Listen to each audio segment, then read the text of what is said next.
ओम श्री साईनाथ नाथाय नमः। सभी श्रोताओं को मेरा प्रणाम एवं हार्दिक अभिनंदन।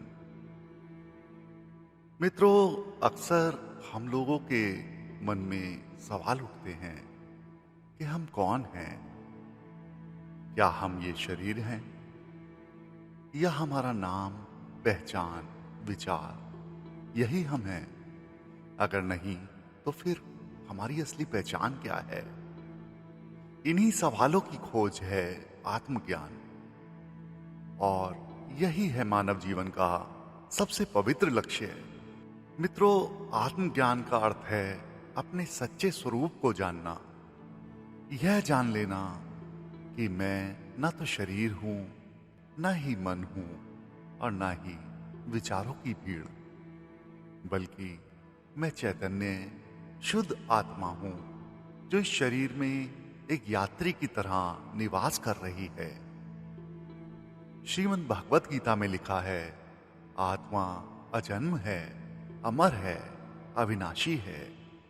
इस दौड़ भाग की जिंदगी में आज हर कोई दुखी है। डर, तनाव, क्रोध, ईर्ष्या। पर ये सब क्यों? क्योंकि हम भूल गए हैं कि हम एक आत्मा हैं और इस संसार को ही सब कुछ मान बैठे हैं। मित्रों, आत्मज्ञान ही एकमात्र साधन है जो हमें भीतर से शांत, स्थिर और आनंदमय बना सकता है।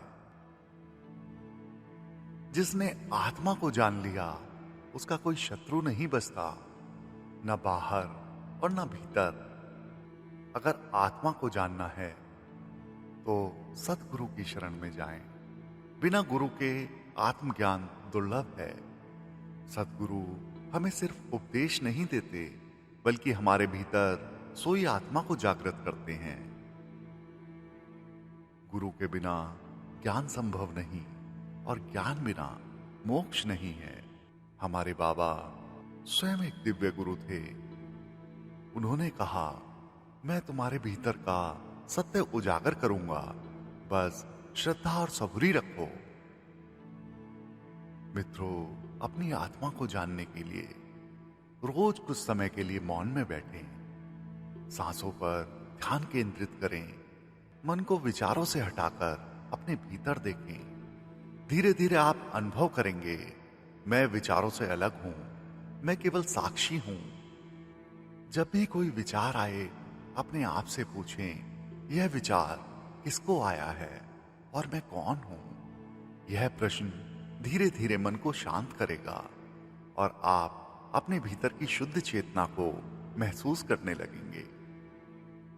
कोशिश करें, सत्संगों में जाएं, भागवत गीता तथा उपनिषदों का अध्ययन करें।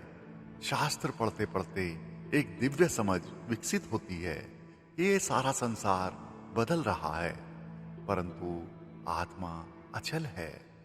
जिसे आत्मज्ञान होता है उसमें यह परिवर्तन दिखते हैं। वह भीतर से शांत हो जाता है, अपने ही ध्यान में मगन रहता है। सभी लड़ाई झगड़ों से, द्वंद्वों से ऊपर उठ जाता है। उसके अंदर का अहंकार समाप्त हो जाता है। वह प्रत्येक व्यक्ति में ईश्वर का रूप देखने लगता है। उसका जीवन सेवा और प्रेम भाव से भर जाता है। मित्रों, जो आत्मज्ञानी है वो दूसरों को बदलने की कोशिश नहीं करता, वो स्वयं प्रकाश बन जाता है। आत्मज्ञान का मार्ग सरल नहीं है, लेकिन असंभव भी नहीं है। प्रारंभ में मन बहुत विरोध करेगा, कभी कभी भ्रम, भय या आत्मसंदेह होगा, लेकिन याद रखिए, जब साधक सच्चे मन से खोजता है तो पूरा ब्रह्मांड उसे आत्मा तक पहुंचाने की योजना बना लेता है। मित्रों, आत्मा को जानना ही मोक्ष है। आत्मज्ञान कोई किताब से मिलने वाली चीज नहीं है, ये एक जीवित अनुभव है। यह तब होता है जब मन शांत होता है और आत्मा स्वयं को प्रकट करती है। बाबा ने कहा था, मैं तुम्हारे भीतर हूं, खोजो, ध्यान दो, मैं तुम्हें अवश्य मिलूंगा। मित्रों, जैसे सूरज से निकलते ही अंधेरा मिट जाता है, वैसे ही आत्मा के जागने से ही अज्ञान और दुख मिट जाते हैं।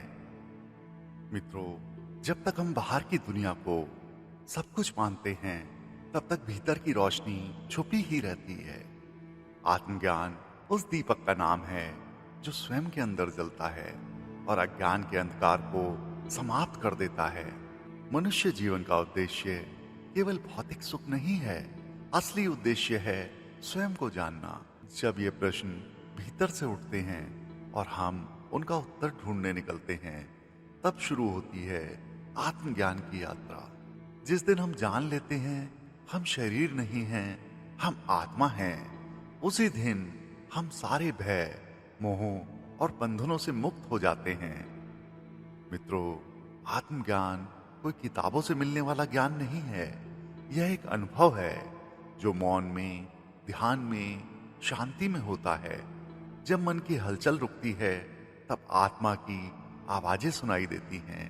ध्यान वह माध्यम है जो तुम्हें बाहर से भीतर की ओर मोड़ता है। जैसे पानी की सतह शांत होती है तो उसकी गहराई दिखाई देती है, वैसे ही जब मन शांत होता है तो आत्मा का स्वरूप स्पष्ट होता है। मित्रों, आत्मज्ञान कोई मंजिल नहीं है, यह एक जागृति है। एक बार यह हो जाए फिर जीवन वही रहता है, पर दृष्टिकोण बदल जाता है। आत्मज्ञानी पुरुष हर परिस्थिति में शांत रहता है। उसे न किसी से द्वेष होता है, न किसी से मोह। वह जानता है कि सारा संसार एक ही चेतना का रूप है। आत्मज्ञानी जानता है कि मैं न कभी जन्मा हूं, न कभी मरूंगा। मैं शुद्ध चेतन हूं जो सब में विद्यमान है। मित्रों, आज हम जितने भी दुखों से घिरे हैं, उनका मूल कारण है असली पहचान को भूल जाना। जैसे कोई राजा भूल जाए कि वह राजा है और भिक्षा मांगने लगे, वैसे ही हम आत्मा को होते हुए भी खुद को केवल शरीर समझकर दुख झेलते हैं। इसलिए आत्मज्ञान अनमोल है। यह जीवन का सार है, यह मोक्ष का द्वार है, यह परमात्मा से एकत्व का अनुभव है। बाबा कहते थे, तुम कौन हो, शरीर, मन या बुद्धि? नहीं, तुम तो उससे भी परे हो। तुम आत्मा हो, शुद्ध चैतन्य, अविनाशी आत्मा। यह आत्मज्ञान ही मोक्ष की कुंजी है। बाबा बार बार कहते थे, सबका मालिक एक। इसका गहरा अर्थ है कि सभी प्राणियों में वही एक आत्मा, वही ब्रह्म है। जब तुम यह पहचान जाते हो कि तुम शरीर नहीं आत्मा हो, तो ना तुम किसी से द्वेष करते हो, ना मोह करते हो। तब सेवा, करुणा और समर्पण स्वयं फूटने लगता है। बाबा स्वयं घंटों एक स्थान पर बैठकर मौन रहते थे। वे कहते थे, जो भीतर जाएगा वही सच्चा खजाना पाएगा। ध्यान के माध्यम से जब मन शांत होता है, तब आत्मा की झलक मिलती है। मौन में ही भगवान मिलता है, शब्दों में नहीं।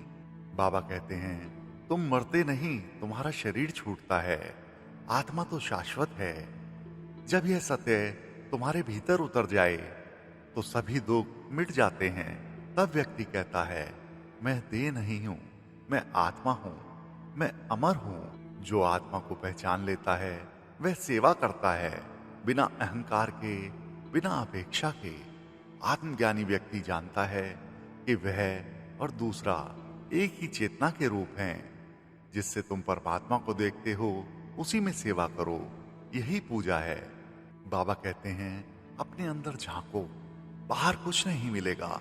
जब तक तुम अपने स्वभाव को नहीं पहचानते, तब तक तुम भगवान को नहीं पहचान सकते। बाबा आत्मज्ञान को सबसे उच्च साधना मानते थे, लेकिन साथ ही यह भी कहते थे, श्रद्धा और सबूरी से चलो, आत्मज्ञान तुम्हारे जीवन में स्वयं आएगा। तो मित्रों, ऐसे सद्गुरु श्री साईनाथ महाराज जी के चरणों में हमारा बारंबार प्रणाम है। बाबा सबका भला करें। ओम साईं राम।